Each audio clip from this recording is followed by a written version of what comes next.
మరియు ఇదిగో ఈయనే నా ప్రియ కుమారుడు, ఈయన యందు నేను ఆనందించుచున్నానని ఒక శబ్దము ఆకాశం నుండి వచ్చింది. ప్రార్థన చేసుకుందాం. ప్రార్థన.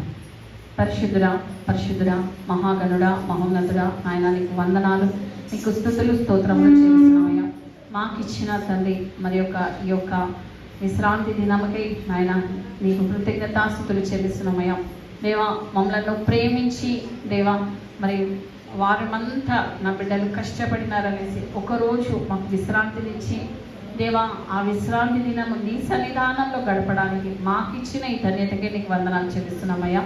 దేవా, మరి ఈరోజు మేమందరము నీ సన్నిధానానికి వచ్చాము. మా అందరితో కూడా నువ్వు మాట్లాడండి ప్రభా. నీ సేవకురాలనైనా నన్ను నీ సిలువ చాటున మరుగుపరిచి నాతోనూ ఇక్కడ ఉన్న బిడ్డలతోనూ వాక్యం ద్వారా మాట్లాడి మమ్మల్ని దీవించి పంపమని వేడుకుంటూ యేసుక్రీస్తు నామములో అడిగి వేడుకొచ్చున్నాం తండ్రి, ఆమేన్. దేవుని అతి పరిశుద్ధ నామానికి స్తోత్రములు. కూడి వచ్చిన మీకు అందరికీ కూడా శుభములు తెలియజేస్తా ఉన్నాను. ఈ విధంగా మిమ్మల్ని చూడడం చాలా సంతోషంగా ఉంది. దేవుడు మిమ్మల్ని అందరినీ కూడా దీవించి పంపును గాక. ఈ పరిశుద్ధ ఆదివారం అనేది మనందరికీ కూడా నిజంగా ఒక పండుగలాగా మనం ఎదురు చూస్తాం సండే కోసం. మరి భూప్రపంచంలో క్రైస్తవులే ఈ ఆదివారం కోసం ఎదురు చూస్తారు. ఎప్పుడు ఆదివారం వస్తుందా, ఎప్పుడు చర్చికి వెళ్దామా అని. చాలా మటుకు ఇతరులు సండే రోజు అన్ని పనులు పెట్టుకుంటారు, కానీ దేవుణ్ణి ప్రేమించేవారు సండే రోజు మందిరంలో గడపాలి అని ఆశపడతాడు. మనకు హాఫ్ డే అంతా కూడా మనకు మందిరంలోనే అయిపోతుంది. ఉదయం లేచినప్పటి నుంచి త్వరగా మందిరానికి వెళ్ళాలని ఆరాటపడుతూ పనులు చేసుకోవడం, మందిరంలోనే ఒక్కొక్కసారి ఇంకా ఏవైనా ప్రోగ్రామ్స్ ఎక్కువగా ఉంటే 2 గంటల వరకు కూడా మనం మందిరంలోనే ఉంటాం. ఆ విధంగా ఇన్ని గంటలు కూడా ఆయన సన్నిధానంలో గడపడానికి దేవుడు మనల్ని పిలుచుకున్నందుకు దేవునికి వందనాలు చెల్లిస్తా ఉన్నాను. మరి మనం ఈరోజు అంశంలోనికి మనం వెళ్ళినట్టయితే అభిషిక్త పరిచర్య, ordained ministry, call to serve not for glory, ఘనత కొరకు కాక సేవ చేయుటకైనా పిలుపు. మనం ధ్యానిస్తున్న అంశం ఏంటంటే అభిషిక్త పరిచర్య, ఘనత కొరకు కాక సేవ చేయుటకైనా పిలుపు. యేసు ప్రభువును మనం మాదిరిగా చూసుకున్నట్లయితే ఆయన బాప్తిస్మం పొందుకున్న తర్వాత దేవుడు అక్కడ ఆయన ఘనపరుస్తా ఉన్నాడు. చూడండి, మరియు ఇదిగో ఈయనే నా ప్రియ కుమారుడు, ఈయన యందు నేను ఆనందించుచున్నానని ఒక శబ్దము ఆకాశం నుండి వచ్చెను. అక్కడ దేవుని ఆత్మ నడిపింపు అక్కడ మనం చూస్తా ఉన్నాం. యేసు ప్రభు ఆయన దేవాది దేవుడై ఉండి కూడా సమస్త మానవాళి కోసం తన ప్రాణంను సమర్పించడానికి ఈ లోకానికి వచ్చిన ఈ యొక్క అభిషిక్త పరిచర్యలో మనం ఎప్పుడు కూడా మనం యేసు ప్రభువును మాదిరిగా మనము చూసుకోవాలి. ఆయనను మనం వెంబడించాలి. ఆయన అభిషిక్తుడు అయినప్పటికీ ఆయన తను తాను తగ్గించుకొని మరి ఈ లోకంలో పరిచర్య చేసినాడు. సువార్తల పాఠం కనుక మనం చూస్తే మత్తయి సువార్త 20వ అధ్యాయంలో ఇంతమందుకు అమ్మగారు చదివిన పాఠ్య భాగంలో మన పాఠంలో మనం చూస్తే ఇక్కడ 20వ వచనంలో, అప్పుడు జెబెదయి కుమారుల తల్లి తన కుమారులతో ఆయన ఎదుకు వచ్చి నమస్కారం చేసి ఒక మనవి చేయబోగా, నీవేమి కోరుచున్నావని ఆయనను అడిగాను.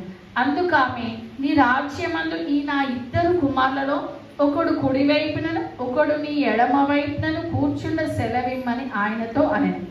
అందుకు యేసు, మీరేమి అడుగుచున్నారో అది మీకు తెలియదు. నేను త్రాగబో గిన్నెలోనిది మీరు త్రాగగలరా అని అడగగా వారు త్రాగగలమని.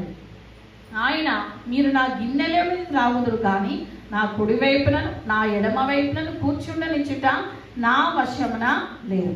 నా తండ్రి చేత ఎవరికి సిద్ధపరచబడనో వారికే అది దొరుకునని చెప్పాను. ఈమె ఇక్కడ ఒక ప్రియారిటీ కావాలని కోరుకుంటానని, తన పిల్లలకి యేసు ప్రభు దగ్గర ఒక మంచి పొజిషన్లో నా బిడ్డలు ఉండాలి అని అనుకుంటాను. చూడండి, ఇప్పుడు ఎమ్మెల్యే దగ్గరనో ఎంపీ దగ్గరనో మీ పిల్లలు పనిచేస్తే మీరు ఎంత గొప్పగా చెప్పుకుంటారు కదా. ఒక గన్మ్యాన్ లాగా కావచ్చు, ఒక పిఏ లాగా కావచ్చు, ఏదైనా ఒక పని వాళ్ళ దగ్గర చేస్తే మా మినిస్టర్ దగ్గర లేదా ఆ ఎమ్మెల్యే దగ్గర పని చేస్తూ ఉన్నాడు, చాలా మంచి జీతం ఇస్తూ ఉన్నాడు, ఇప్పుడు నా కొడుకు మంచి హోదాలో ఉన్నాడని చాలా గర్వంగా చెప్పుకుంటా ఉంటారు తల్లిదండ్రులు.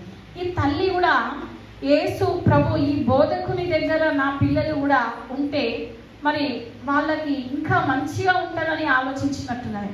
వచ్చి నమస్కారం చేసి అడుగుతా ఉన్నది, నీ రాజ్యంలో మరి నా 2 కుమారులను కూడా కుడివైపున ఒకరిని ఎడమ వైపున ఒకరిని ఉండనివ్వు, ముందు స్థానంలో ఉండనివ్వు అని కోరుకుంటాను. తల్లి హృదయం కాబట్టి తప్పులేదు, తన పిల్లలు మంచిగా ఉండాలన్నది తల్లి యొక్క ఆశ. కానీ ఇది పరిచర్య అన్నీ కూడా తండ్రి ఆధీనంలో ఉంటుంది. అది ఆమె గ్రహించుకోలేక అడుగుతా ఉన్నది.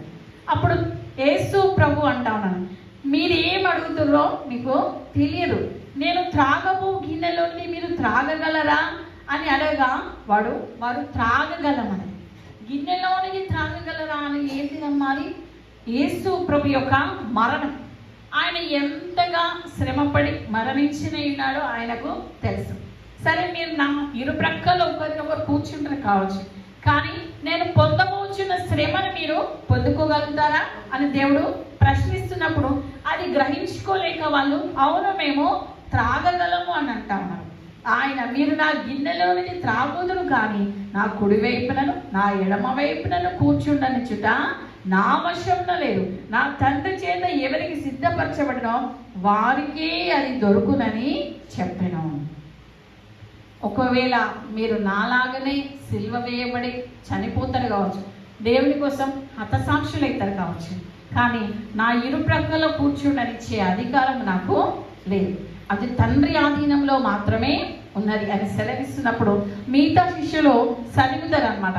సరిగినప్పుడు కింద దేవుడు కొన్ని మాటలు తెలియజేస్తా ఉన్నాడు. 26వ వచనంలో, మీలో అలా ఉండకూడదు, మీలో ఎవడు గొప్పవాడై ఉండకూడనో వాడు మీకు పరిచారకుడై ఉండవలను, మీలో ఎవడు ముఖ్యుడై ఉండకూడనో వాడు మీ దాసుడై ఉండవలను.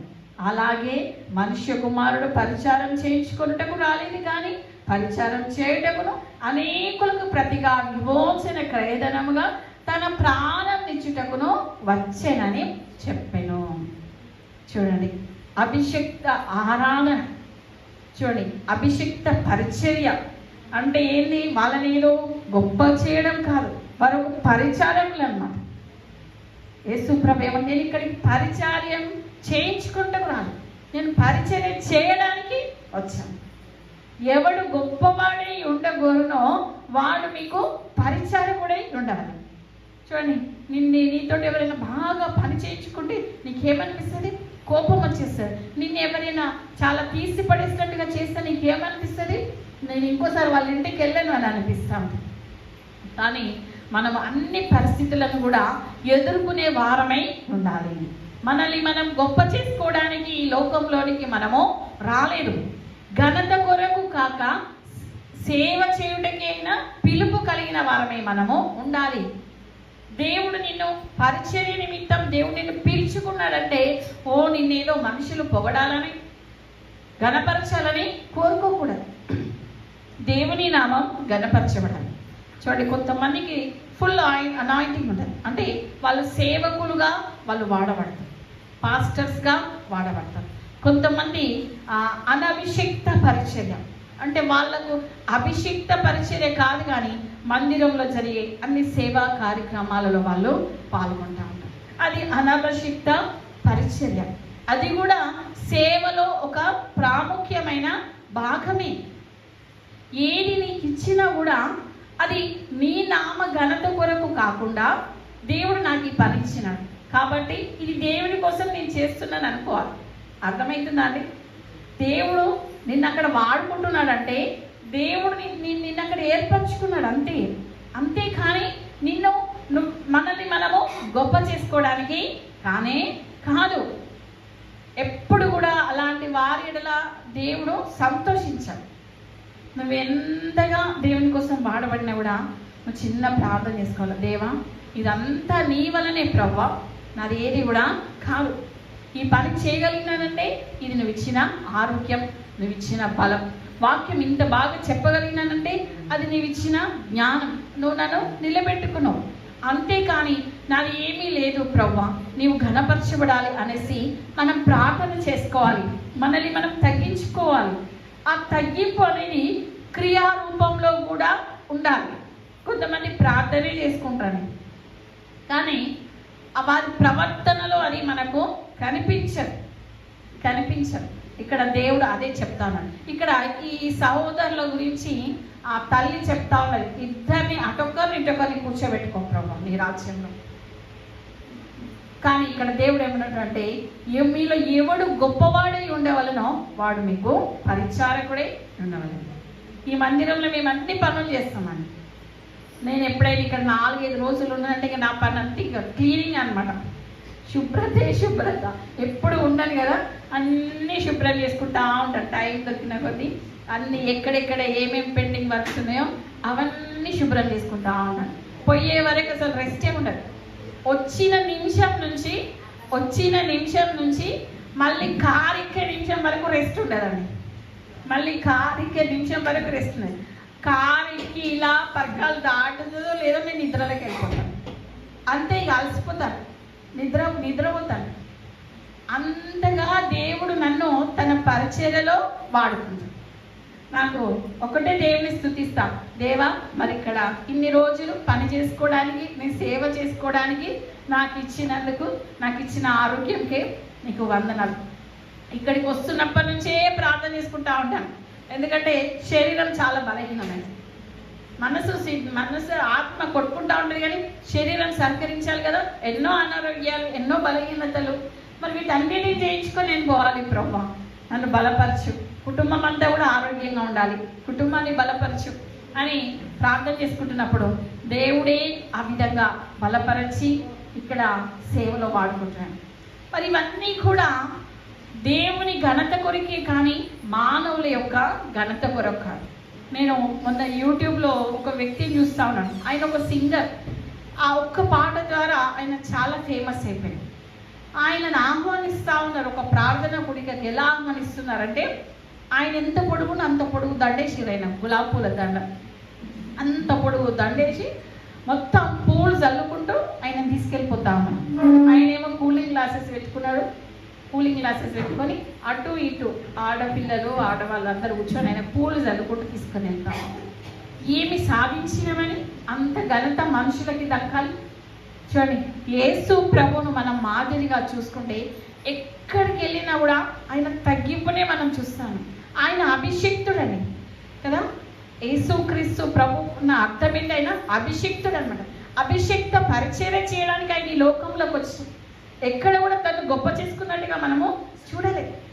చివరికి ఆయన అప్పగింపబడేటప్పుడు కూడా తన యొక్క శిష్యుల యొక్క పాదాలు కడిగి తన నడుముకు కట్టుకున్న తువాలతోనే తుడిచినట్టుగా మనము చూస్తా ఉన్నాం. అలాంటి తగ్గింపు సేవకులు మనకు కావాలనేసి మనము ప్రార్థన చేయాలి. చూడండి, మిగతా 1 పేతురు గ్రంథంలో మనం చూసినట్టయితే 1 పేతురు 5వ అధ్యాయంలో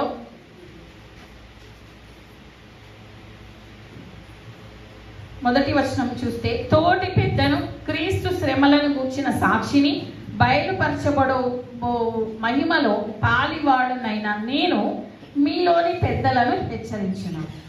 బలిమి చేత కాక దేవుని చిత్త ప్రకారం ఇష్టపూర్వకంగాను దుర్లాభివేక్షతో కాక సిద్ధ మనసుతోనూ మీ మధ్యనున్న దేవుని మందను పై విచారణ చేయొచ్చు దానిని కాడు. మీకు అప్పగింపబడిన వారిపైన ప్రభువులైనట్టుండగా మందకు మాదిరులుగా ఉండి ప్రధాన కాపరి ప్రత్యక్షమైనప్పుడు మీరు వాడబారని మహిమ కిరీటము పొందుదురు. తోటి పెద్దను క్రీస్తు శ్రమలను గూర్చిన సాక్షిని పేతురు బయలుపరచబడబో మహిమలో పాలువాడని నేను మీలోని పెద్దలను హెచ్చరించున్నాను. హెచ్చరిక మాటలు ఎలా ఉండాలట? దేవుని యొక్క పరిచర్యలో దేవుని చిత్త ప్రకారం ఇష్టపూర్వకంగా ఉండాలి. కష్టంతో సేవ చేయకూడదండి. ఎప్పుడు కూడా అభిషిక్త పరిచర్య అనేది అది ఇష్టంతో కూడినదై ఉండాలి. అభిషిక్త పరిచర్య అనేది ఇష్టంతో కూడినదై ఉండాలి. అది బలిమి చేత ఎప్పటికీ కాదండి. చూడండి, దేవుడు సౌలును అభిషేకించినాడు, దావీదును అభిషేకించినాడు. ఇందులో ఎవరు ఇష్టంగా దేవుని అధికంగా ప్రేమించినారు? దావీదు కదా, దావీదు ఇష్టంగా దేవుని అధికంగా ప్రేమించినాడు. అందుకని దావీదును దేవుడు ఏం చేసినాడు? ఆశీర్వదించినాడు. చూడండి, ఈరోజు మనం చదువుకున్న 132వ కీర్తన కూడా దావీదుని, ఆయనకు ఆశ మందిరం కట్టాలని ఆశ. అది తర్వాత చదువుకున్నాం. మరి ఇద్దరిని దేవుడు అభిషేకించినాడు, కానీ దావీదు ఇష్టంగా దేవుని ప్రేమించినాడు కాబట్టి ఆయన ఆశీర్వదింపబడం. తర్వాత ఎలీషా తన శిష్యుని పంపించి యెహూను అభిషేకించమని చెప్పాడు. యెహూ దగ్గరికి వెళ్ళి నా తైలపు కొమ్ము తీసుకుని వెళ్ళి యెహూను అభిషేకించినప్పుడు ఎలీషా మాట చొప్పున ఆయన శిష్యులు వెళ్ళి ఆయనను అభిషేకించినప్పుడు యెజెబెల్ను మరి ఆయన చంపివేస్తాడు. ఆయన దేవుని కోసం నిలబడ్డాడు యెహూ. ఈ విధంగా అభిషేక్త పరిచర్య అనేది అది దేవుడు వారిని బహుబలంగా వాడుకుంటాడు. దేవుని యొక్క ఆత్మ అభిషేకం నీ మీదికి వచ్చినప్పుడు నేను ఎవరు ఆపలేరు. అర్థమైంది? వినండి, కూర్చునే వాళ్ళు ఎలాగైనా కూర్చుంటారు, వదిలేసేది. అక్కడ ప్లేస్ లేకుండా ఇక్కడ ముందొచ్చి కూర్చోడు. కింద కూర్చోవాలనుకున్న వారు ముందుకైనా వచ్చి కూర్చోడు. కింద కూర్చోవాలనుకున్న వాళ్ళు లేదా ముందున్న వాళ్ళు కొంచెం ముందుకు జరగాలి, కొంచెం ముందుకు జరిగి కూర్చోండి. వెనకాల వచ్చిన వాళ్ళు వెనకాల కూర్చుంటారు. అయితే దేవుని అభిషేకము మన మీద ఉన్నప్పుడు, దేవుడు మనల్ని అభిషేకించినప్పుడు, దేవుని ఆత్మ చేత మనం నింపబడినప్పుడు ఏ కష్టము, ఏ వ్యాధి, ఎవరు మనల్ని విడిచినా, ఎన్ని నష్టాలు వచ్చినా కూడా ఏది కూడా దేవుని నుంచి మనల్ని వేరు చేయలేదు. దేవుని సేవను మనం విడిచిపెట్టలేమండి. చూడండి, ఇంతకుముందు పాట పడేది కదా, ఏమన్నా ఎన్ని కష్టాలైనా ఎన్ని నష్టాలైనా నీ కోసమే నా జీవితం, నీ కోసమే నా జీవితం. చూడండి, ఇది దేవుడిచ్చిన జీవితం అండి. మనం ఎవరమండి? దేవుడు ఈ లోకానికి పంపిస్తే వచ్చినవాడు. చూడండి, మన వంశం పేరు చాలా గొప్పగా చెప్పుకుంటాం కదా. మన ఇంటి పేరు చాలా గొప్పగా చెప్పుకుంటాం, మంచిదే. కానీ నీ జీవితం గురించి కూడా నువ్వు ఇతరులు చెప్పే విధంగా నీ జీవితం అనేది దేవునిలో జీవించాలి. నేను ఎప్పుడు ఒకటే అనుకుంటాను, ఒకే ఒక జీవితం, అది క్రీస్తుకే అంకితం. ఎప్పుడు అనుకుంటాను అనమాట, ఒకే ఒక జీవితం, అది క్రీస్తుకే అంకితం. నీ జీవితము క్రీస్తుకే అంకితం కావాలని, అది అభిషిక్త పరిచర్య. మనుషుల ద్వారా, మనుషుల కోసం మనం జీవించకూడదు. మనుషులు మనల్ని పొగడాలని, వాళ్ళు ఏదో మనల్ని గొప్ప చేయాలనేసి మనం ఆశపడదు. ఎప్పుడు కూడా ఎక్కడికైనా వెళ్ళినప్పుడు ఒక్కొక్కసారి మనకు అనుకున్న విధంగా ఉండకపోవచ్చు, మనం కోరుకున్న విధంగా అక్కడ జరగకపోవచ్చు. పర్వాలేదు అనుకొని ముందుకు వెళ్ళిపోవాలి. అలా అంటే యేసు ప్రభువుని మాదిరిగా చూస్తే ఆయనకి ఎన్ని అవమానాలు వచ్చి, ఎన్నిసార్లు దొంగ వలె పారిపోయినాడు దేవుడు, అక్కడి నుంచి వెళ్ళిపోయాడు. ఎన్నిసార్లు రాళ్ళతో కొట్టలేదు. ఇవన్నీ కూడా దేవుడు సహించుకుంటూ భరించుకుంటూ మన కోసం 3.5 సంవత్సరాలు పరిచర్యలో. మరి ఇప్పుడున్న సేవకులు ఏ విధంగా సేవ చేస్తాము, దేనికోసం సేవ చేస్తాము? చూడండి, మనం చాలా దేవుని రాకడ సమీపిస్తున్న దినాల్లో ఉన్నాం. అబద్ధ బోధకులు పుట్టగొడుగులాగా పుట్టుకొస్తున్నారండి. అబద్ధ బోధకులు పుట్టగొడుగులాగా పుట్టుకొస్తున్నారు. చాలా జాగ్రత్తగా ఉండాలి. ఎవరిని నమ్మితే వారిని నమ్మి మోసపోకూడదు. హైదరాబాద్ ప్రాంతంలో చూస్తే చాలా మటుకు సండే వర్షిప్స్ ఎక్కడైతే తెలుసా అండి? ఫంక్షన్ హాల్స్లో జరుగుతాయి. లక్షలు ఖర్చు పెట్టి ఫంక్షన్ హాల్స్ బుక్ చేసుకుంటూ ఉంటారు. వాళ్ళ కోట్లలో ఆదాయాలు వస్తూ ఉంటాయి. అవన్నీ మళ్ళీ తిరిగి ప్రభుకు ఖర్చు పెడుతున్నారా? అవి ఏం చేస్తారు? చూడండి, దేవుడు నీకు ఇచ్చిన ఏ చిన్న మొత్తమైనా సరే నువ్వు దేవునికి లెక్క అప్పచెప్పాలి. పరిచర్యలో అది ఒక ప్రత్యేకమైన అతి శ్రేష్టమైన భాగం. అది కానుకలు అనేవి పరిశుద్ధమైనవి. ఎందుకంటే మానవులు వారి కష్టార్జితంలో నుంచి వాళ్ళు ప్రభువుకు సమర్పిస్తూ ఉన్నారు. ఒక మందిరానికి కాదు, సేవకులకు కాదు. దేవునికి సమర్పిస్తున్నారు కాబట్టి అవి పరిశుద్ధమైనవి. పరిశుద్ధమైన వాటి కానుకల విషయంలో కూడా సేవకులు కావచ్చు, సంఘము, కమిటీ మెంబర్స్ ఎవరైనా సరే లెక్క చెప్పాలి. వాటిని చాలా జాగ్రత్తగా ఉపయోగించాలి. అది కూడా పరిచర్యలో అతి శ్రేష్టమైన భాగం. చూడండి, మాకు ఇన్ని కానుకలు వస్తున్నాయి, అన్ని కానుకలు వస్తున్నాయి అని గొప్ప చెప్పుకోవడం కాదు. వాటిని మనం వేటి కోసం ఉపయోగిస్తున్నాం, ప్రభు చిత్త ప్రకారంగా మనం వెళ్తున్నామా లేదా అనేది కూడా చూసుకోవాలి. ఎందుకంటే ఇక్కడ వాక్యంలో ఉన్నది చూడండి, బలిని చేత కాక దేవుని చిత్త ప్రకారం ఇష్టపూర్వకంగాను దుర్లాభేక్షతో కాక సిద్ధ మనసుతోనూ మీ మధ్యనున్న దేవుని మందను పై విచారణ చేయించు దానిని కాయుడు. దుర్లాభేక్ష ఏదో ఆశించి సేవ చేయడం కాదు. నేను ఇక్కడికి వెళ్తే ఇక్కడ సంఘస్థులు అంతా ఉద్యోగస్తులు మంచి కానుకలు వస్తాయి అన్నట్టుగా కాదు. దుర్లాభేక్షతో కాదు, సిద్ధమైన మనస్సు మీ మధ్యనున్న దేవుని మందను పై విచారణ చేయించు దానిని కాయుడు.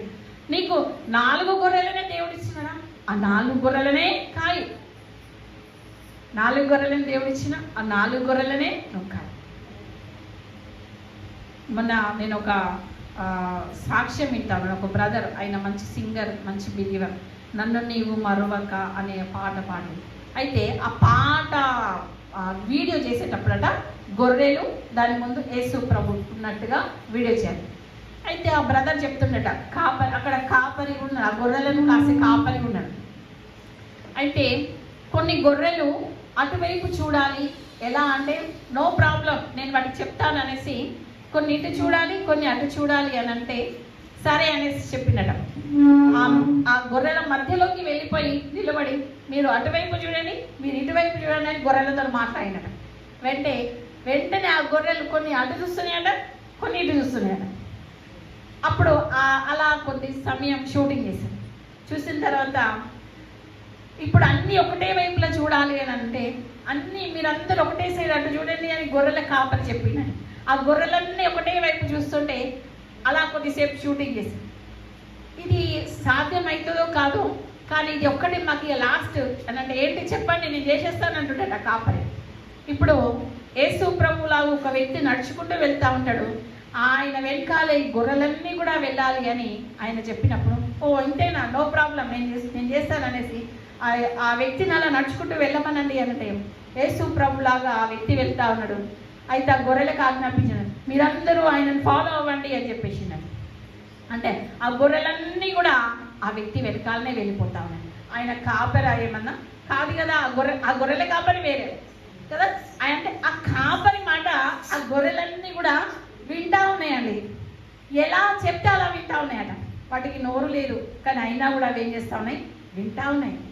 చూడండి, కాపరులు సంఘస్థులను ఆ విధంగా నడిపించాలి. అభిషక్త పరిచర్య ఇక్కడ అదే వాక్యంలో ఉన్నది. సిద్ధ మనసుతో మీ మధ్యనున్న దేవుని మందను పై విచారణ చేయించు దాని కాయుడి. మీకు అప్పగింపబడిన వారిపైన ప్రభువులైనట్టుండగా మందకు మాదిరిగా ఉండుడి. మీకు అప్పగింపబడిన మంద మీద మీరు ఏదో గొప్పవారం అన్నట్టుగా మా మాటే వినాలి అన్నట్టుగా చేయకండి. కొన్ని సంఘాల్లో సేవకులు ఎలా ఉంటున్నారంటే నియంతలాగా వ్యవహరిస్తూ ఉంటారు అన్నమాట.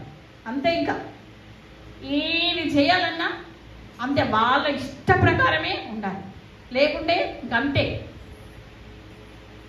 అది చాలా తప్పు. లేదంటే కక్షలు, కొట్లాటాలు ఇవన్నీ కూడా మనం చూస్తూ ఉంటాం.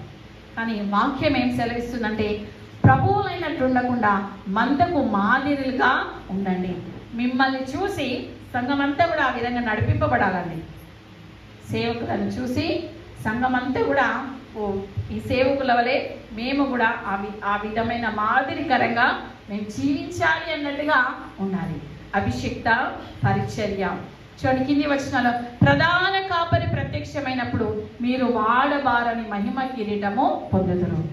ఆ విధంగా ప్రతి ఒక్కరు కూడా దేవుని కోసం పని చేసినప్పుడు దేవుని నుంచి మనకు రావాల్సిన ప్రతిఫలంను వాడబారని మహిమ కిరీటంను దేవుడు మనకు అనుగ్రహిస్తాడు. చూడండి, కీర్తనలు ఇర్మియా గ్రంథం 1వ అధ్యాయంలో మనం చూస్తే ఇక్కడ ఇర్మియా ప్రవక్త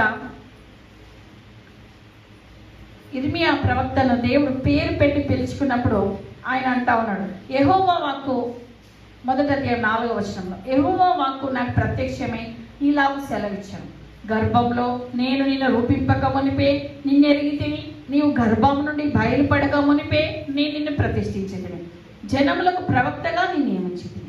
అందుకు అయ్యో ప్రభువా యెహోవా చిత్తగించుము, బాలుడనే మాటలాడుటకు నాకు శక్తి చాలదని నేను అనగా, యెహోవా నాకు ఇలా సెలవిచ్చాడు, నేను బాలుడని అనవద్దు, నేను నిన్ను పంపువారి యొద్దకు నీవు పోవలను, నీకు ఆజ్ఞాపించిన సంగతులన్నీ చెప్పవలను, వారికి భయపడకము, నిన్ను విడిపించుటకు నేను నీకు తోడై ఉన్నాను, ఇదే యెహోవా.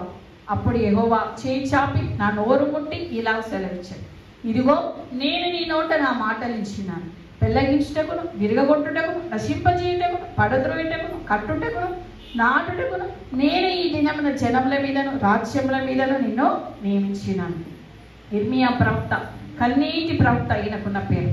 పాపం ఎన్నిసార్లు పోయి వాళ్ళకు చెప్పినా కూడా ఈయననే కొట్టేవారు, హింసించేవారు, ఆహారం పెట్టకుండా మరి ఖైదీని చేసేవారు, నీళ్లు లేని ఆ గుంతలో ఆయనను పడద్రోసేవారు, అంతగా ఈయనను వేధించినారు. చిన్న వయసులోనే ఈయన దేవునికి సమర్పించుకున్నాడు. దేవుడు ఈయనను పేరు పెట్టి పిలుచుకొని, రా వచ్చేసే, నేను వెళ్ళమన్న చోటికి నువ్వు వెళ్ళాలి, నువ్వు ప్రకటించాలి అంటే అప్పుడు అంటా ఉన్నాడు, లేదు లేదు ప్రభా, నేను బాలుడను, నాకు చాలా చిన్న వయసు, ఏం మాట్లాడాలి, నేను ఏం మాట్లాడగలను, నాకేం మాట్లాడాలో తెలియదు, నా మాట ఎవరు అంటాడు. లేదు, నువ్వు అలా అనకూడదు, నువ్వు వెళ్ళాలి అనేసి దేవుడు మాట్లాడతాను. ఈ వాక్యం చదువుతున్నప్పుడు 2001లో దేవుడు ఈ వాక్యం ద్వారా నాతో మాట్లాడినాడు. అప్పుడే నేను రక్షణ పొందుకుంటా ఉన్నాను. అయితే ఈ వాక్యము నాకు అప్పటికి ఏం తెలియదు, అప్పుడప్పుడే బైబిల్ చదువుకుంటా ఉన్నాను. ఇది చదువుతున్నప్పుడు దేవుడు అప్పుడు స్పష్టంగా నాతో మాట్లాడుతూ ఉన్నాడు, నువ్వు కూడా సేవకు రావాలి, ఇర్మియా ప్రవక్త ఎలా సేవ చేసినాడో నువ్వు కూడా అలా సేవకు రావాలి అని అన్నప్పుడు ఈ వాక్యం నాకు చాలా ఆకర్షించబడింది. కానీ అది గ్రహించుకునే మనస్సు, అంత జ్ఞానం కూడా అప్పుడు నాకు లేదు, ఇప్పుడు నేను నిన్న దినంలో చదువుకుంటా ఉంటే నాకు అనిపించింది, అప్పుడే అన్ని సంవత్సరాల క్రితమే, అందుకే దేవుడు ఇది నా కోసమే ఇచ్చినాడు ఈ వాక్యం అనేసి నేను అనుకున్నాను రాత్రి. నిజానికి చెప్పాలంటే చాలా మటుకు అంటే దేవుని ప్రేరేపణతో నేను చెప్తా ఉన్నాను, దేవుడు ఎవరికి ఏదైనా బలమైన ప్రేరేపణ వచ్చి వీళ్ళతో మాట్లాడాలి బిడ్డ, వీళ్ళకి నువ్వు ప్రార్థన చేయాలి, వీళ్ళ దగ్గరికి వెళ్ళి స్వార్థ ప్రకటించాలి, వీళ్ళకి చెప్పాలి అని దేవుడు నాకు ఒకవేళ బలమైన ప్రేరేపణిస్తే కొన్ని సందర్భాల్లో చెప్పినప్పుడు వాళ్ళు వినని పరిస్థితులు కోకొల్లలుగా ఉన్నాయని, ఎవరికైనా చెప్పాలి అన్నప్పుడు చెప్పినప్పుడు వినకుండా త్రోసిపుచ్చడం, నిర్లక్ష్యం చేయడం, అవమానించడం, ఒకవేళ నా వెనకాల నవ్వుకున్న సందర్భాలు కూడా ఉండవచ్చు. అయినా కూడా మరి నేను ఎన్నిసార్లు దేవుడు వెళ్ళమంటే అన్నిసార్లు వెళ్ళి చెప్పిన సందర్భాలు కూడా ఉన్నాయి. కానీ వాళ్ళు మారకపోవడం అని కాదు, కానీ నాకు ఒకటే ఏంటంటే నేను దేవుని చిత్తానికి లోబడగలిగినాను అన్నొక తృప్తి, అంతే. చూడండి, మనము మనుషుల యొక్క గొప్పతనం కోసం మనం రాలేదు, దేవుని చిత్తాన్ని మనం నెరవేర్చడానికే ఈ లోకంలోనికి వచ్చినాం. కొన్ని సందర్భాల్లో మన యొక్క ప్రార్థనలను, మనం చెప్తున్న వాక్యాన్ని మనుషులు గుర్తించుకోకపోవచ్చు. ఒక్కొక్కసారి దేవుడు మనల్ని అక్కడ వాడుకున్నా కూడా, అక్కడ మంచి కార్యం జరిగినా కూడా కొంతమంది వేరే వాళ్ళు ఆ పేరంతా తీసేసుకుంటారండి. వేరే వాళ్ళు అంతా కూడా అది తీసేసుకుంటారు, మా వల్లనే ఇది జరిగింది అని చెప్పుకుంటాడు. ఆ పొందుకున్న వాళ్ళు కూడా వీళ్ళకి ఎందుకులే, వీళ్ళ గురించి చెప్పుకోవడం ఎందుకులే, వీళ్ళు మామూలు సేవకులే కదా, కొంచెం గొప్పవారి గురించి చెప్తే మాకు కూడా కొంచెం క్రెడిట్ ఉంటుందని అలా చెప్పుకున్న సందర్భాలు కూడా ఉన్నాయి. అయినా నేను ఎప్పుడు అలాంటి వాళ్ళని ప్రశ్నించలేదు. ఎప్పుడు కూడా నువ్వు ఎందుకు అలా చెప్పావు, ఎందుకు అలా చేసావు, మన సంఘంలో ఎంతో ప్రార్థించారు కదా అని నేను ఎప్పుడు అలాంటివన్నీ ఎప్పుడు ప్రశ్నించలేదు. కానీ దేవుని కూడా ఎందుకు ఇలా చేస్తున్నారు ప్రభువా అని కూడా నేను ఇది ఎప్పుడు అడగలేదు. కానీ మనసులో ఎక్కడో బాధ అనిపించేది అంతే, కానీ మళ్ళీ వదిలేసుకునేది. ఎందుకంటే పరిచర్యలో ఇవన్నీ సహజం. నా నిమిత్తం జనులు మిమ్మల్ని నిందించి అవమానించి చెడ్డ మాటలెల్లా పలుకున్నప్పుడు మీరు ధన్యుడు అన్నాడు దేవుడు. లేవా ఇవన్నీ వస్తాయని చెప్పినావు కదా, సరే అనేసి వెళ్ళిపోయారు. కొన్ని సందర్భాలలో అయితే నాకు అసలు ఇష్టపడకపోయాను, నాకు అసలు ఇష్టపడకపోయారు. కానీ దేవుడు పదే పదే నువ్వు వెళ్ళాలి, వెళ్ళి ప్రార్థించాలి. ప్రభువా వాళ్ళు వెళ్ళినా వాళ్ళు వినరు, మారరు అని నేను ఇలా మాట్లాడుకునే దేవుడు లేదు. అయినా నువ్వు వెళ్ళాలి, ప్రార్థన చేయాలి అని బలమైన ప్రేరేపణ కలిగేది. అలా వెళ్ళిన సందర్భాలు ఎన్నో ఉన్నాయి. చూడండి, సేవకులు మనల్ని పదే హెచ్చరిక చేస్తున్నప్పుడు అది మంచిగా నువ్వు గ్రహించి నువ్వు లోబడినప్పుడు నీ జీవితములో ఉన్న చీకటి తొలగింపబడతాయి, నీ కుటుంబాలు వెలుగుతో నింపబడతాయి. అంతేగాని తెలిసిన వారే కదా, ఎవరో గొప్ప వాళ్ళు చెప్తేనే అదేదో ప్రవచనం లాగా ఫీల్ అయిపోయి నువ్వు మారడం కాదు. నీ దేవుని వాక్కు నీ దగ్గరికి వచ్చినప్పుడు నువ్వు మారాలి. అర్థమవుతుందండి? దేవుని వాక్యాలు ఎవరి ద్వారానైనా నీకు ప్రకటింపబడినప్పుడు నీలో మార్పు అనేది కలగాలి. నువ్వు ఇంకా మారట్లేదంటే దేవుడు మనల్ని చేయి విడిచిపెడితే ఇంకా ఎవరు కూడా బాగు చేయలేరండి. ఒకవేళ నువ్వు అప్పుడు మారదామనుకున్నా కూడా అందుకు అవకాశం ఉండదు. చూడండి, ఇక్కడ ఇర్మియా ప్రవక్త యొక్క పరిచర్య చాలా గొప్పది. దేవుడైతే ఆయనను బలపరుస్తా ఉన్నాడు. 8వ వచనంలో వారికి భయపడకము, నిన్ను విడిపించటకు నేను నీకు తోడై